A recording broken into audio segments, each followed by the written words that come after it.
Hello, it's Kayla, and I'm back for part 2 of my Lovely Writer review analysis. I'm not sure what to call it. I don't know what the fuck this is, okay? It's just something sweet for the fucking kids, okay? Anyway, I want to apologize for this video being uploaded super late. I really have no excuse beyond my total lack of direction in life, but that being said, I loved this series. Dare I say, it has earned a spot on my list of favorite BLs this year. So today we have a ton of things to cover, and I'm eager to get some thoughts off my chest. If you're ready, then let's begin. To start off, let's talk about Gene's character. So there's been a lot of discussion around the possibility that he may be on the autism spectrum. Most of the evidence points back to episode 7, where we saw a glimpse into Gene and Nubsib's childhood. The two were close friends despite their age difference, and that appeared to be a big deal because Gene was so reserved as a child. He showed little interest in his own peers or anything that took him out of his normal routine, and of course, these habits stuck with him into adulthood. One particular scene that people have been citing is when he and Nubsib are playing with the stuffed dragons, and Nubsib keeps tugging on the one because he wants to play too. After accidentally ripping off one of its wings, Gene gets angry and says, "If you're gonna be like this, I'm not playing with you anymore." His mom, who heard them fighting, comes in and asks Gene why he won't let Nubsib play with him. Here we notice that Gene has a difficult time reading social cues. He doesn't notice that Nubsib is upset with him, and he doesn't like being interrupted when he's focused on his toys. These are just a few indicators that a child may be on the spectrum. I'm not sure myself if this is just really reading into the character, but I wouldn't put it past Lovely Writer to be tackling yet another topic that's often stigmatized. Tell me what you think about this down below.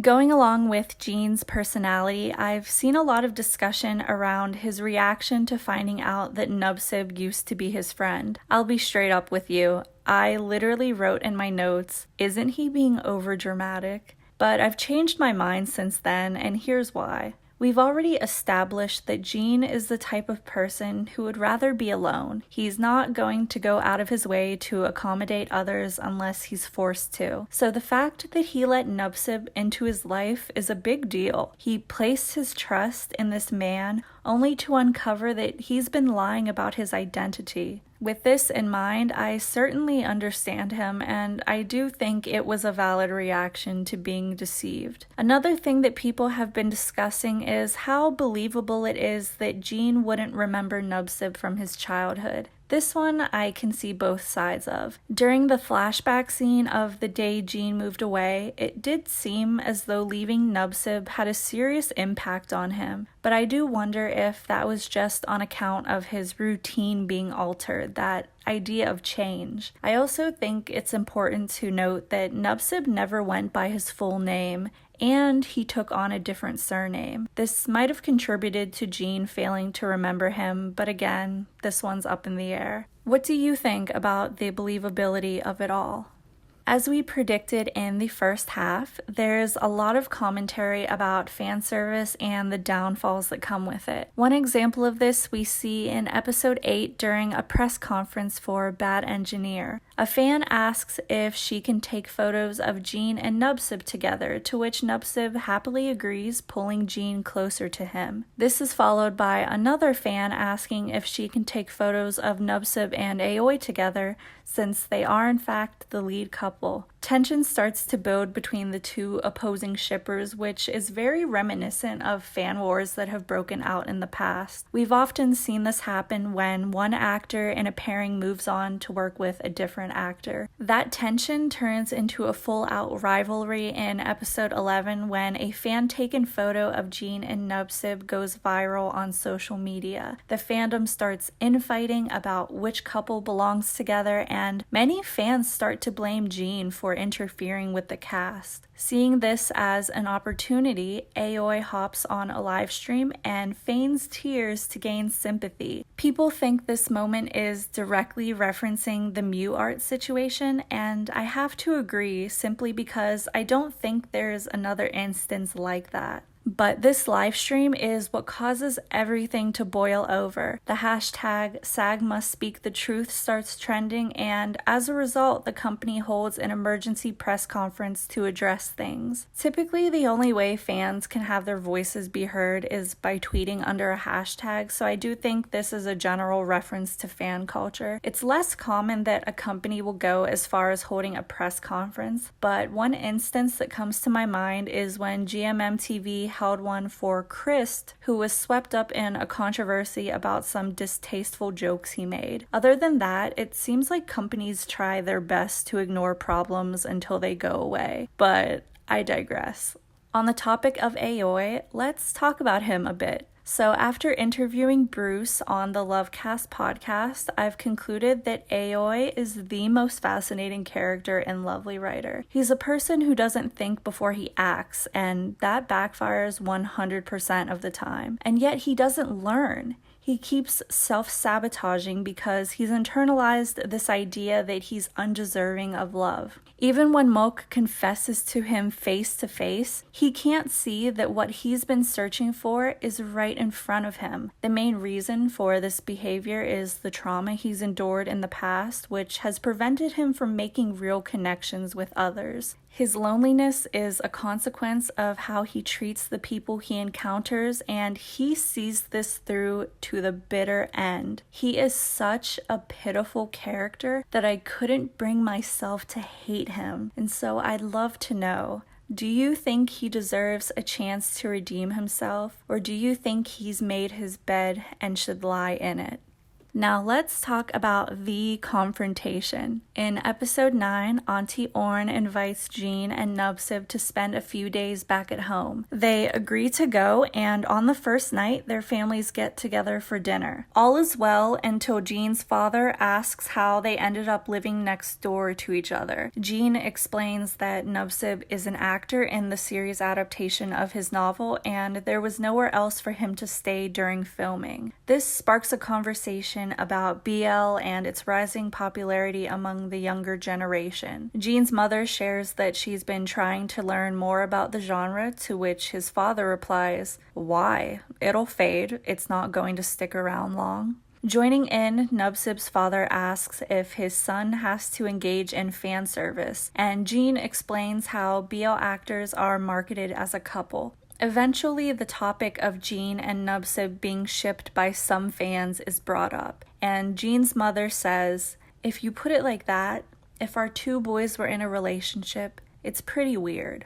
At this point, my heart dropped, because from the short glimpses we got of her character, she seemed to be supportive of the LGBTQ+ community. However, when faced with the possibility that her own son could be gay, that support was quickly retracted. After hearing that, Jean builds up the courage to ask, "What if we were really together?" The family laughs it off, and Nubsib insists, "He's not joking. We really are together." You would think this was a horror film with how I reacted. It was terrifying and kind of triggering because I know what it's like to be backed in a corner like that. The anxiety of being in that position was so frustratingly real that it made me nauseous. You do not know fear until you're walking on eggshells around your sexuality. This scene was so good in the shittiest way, and I love how much I hated it. Did you love to hate it too? Okay, so let's end off this video with some rapid fire observations I had throughout the second half of the series. 1. I really appreciate the conversation that Jean and Hin have in episode 8 about bed scenes in BL novels. After being criticized by Bua for removing the explicit content from his story, Jean vents his frustration to Hin. Strangely enough, Hin seems to be on Bua's side, making the point that sex is a natural part of life. While Jean agrees with this, his problem has more to do with people only reading his novel for the bed scenes and not for the plot itself. It's not so much about erasing sex from the narrative than it is trying not to make the entire story revolve around it. I immediately thought of Mame's novels during this part, and I wouldn't be surprised if it was a direct reference to her work, since the director of Lovely Writer also directed Tharn Type. 2. I was so caught off guard by Jean's father being bisexual. During their confrontation, Jean's brother reveals that their father used to be in a relationship with a guy. This is the moment where we realize his disapproval of Jean and Nubsib's relationship isn't due to homophobia, but the fear of how society will treat his son. In a way, I think he's still that frightened boy who struggled to be himself in a time when it was widely forbidden. I thought this twist added such depth to the character and meaningfulness to the bond that he and Jean developed. 3. I really enjoyed watching how Jean and Nubsib's differences in maturity level affected their problem solving. To elaborate, Nubsib tends to have a childish answer to problems while Jean uses logic to solve them. We see this dynamic come into play when the executive forces them to break up. Nubsib is willing to terminate his contract and give up everything he's worked for to be with Jean. Meanwhile, Jean is thinking long term, how this decision will affect Nubsib's career as an actor. The conflict this created was so do or die, so serious in a lifetime regret kind of way. It had me wondering what I would do in their situation. 4. I think Nubsib was right when he argued that even if they took a break and spent some time apart, further down the line, the company would just come up with another excuse to separate them. As Tum's sister says, "You know very well that teen male celebrities and models, especially ones who play in boys' love series, if they want to have fans and remain popular, they have to set these types of matters aside." Considering her words, it never felt like a temporary solution to the problem, just a way to gaslight them, to say, "Why are you so angry when we're telling you it's temporary?" So yeah, I shared Nubsib's anger and was egging him on when he stormed out. 5. I love how vulnerable Tum is with Tiffy. Usually we see the female character being depicted as over-emotional while the male character is more stoic. However, it was made clear since the beginning that these two are different. They shatter all gender stereotypes. When Tum breaks down in episode 11, it's Tiffy that comforts him as he cries on her shoulder. And I just think it's refreshing to see a hetero couple that's void of toxic masculinity. And 6. This might be controversial, but I love how the series ended. The final scene is so meta, with the story of Lovely Writer being written by an author who was inspired after seeing Jean and Nubsib in a restaurant. Because the series thrived by showing aspects of BL that go unseen, I thought it was a very suitable way to wrap things up. It also made me wonder what inspired the real author to write Lovely Writer. So that was my analysis on the second half of Lovely Writer. I was very impressed by this series, not just the commentary behind it, but the way they were able to execute it so tastefully. I have a newfound respect for director T, and I hope he continues to work on projects where he doesn't have to sacrifice his morals to produce an entertaining BL. Thank you to the moon and back for watching, and thank you to my Discord for encouraging me when I felt like I couldn't finish this video. I'm telling you guys, you are missing out if you're not part of the Mooniverse. But anyway, tell me your thoughts on this series. I asked quite a few questions throughout this video, so I'd love to hear your answers as well. Oh, and if there's anything you want me to talk about in the future, feel free to leave a comment. I have no idea when my next upload will be, but until then, take care of yourselves and we will talk later. Bye!